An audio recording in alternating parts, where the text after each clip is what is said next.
Two Swarna blog বন্ধুরা, আজকের আমার জ্বর, তাই আমি দুপুরে ভাত খাইনি। এখন একটু চা করে খাবো। এই যে জল বসিয়েছে, এতে আমি একটু আদা করে দেব। গলাটা প্রচণ্ড ব্যথা।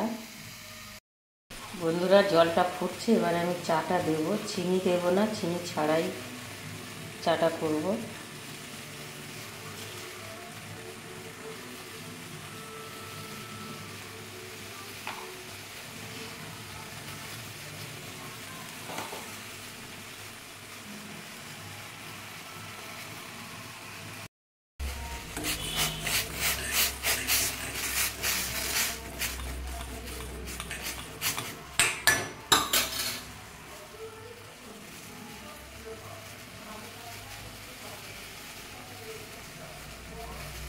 বন্ধুরা, চাটা আমার হয়ে গেছে। এই যে এইটা আমি গরম ঢোক মেরে মেরে খাবো, গলার ব্যথাটা অনেকটা ভালো হয়ে যাবে।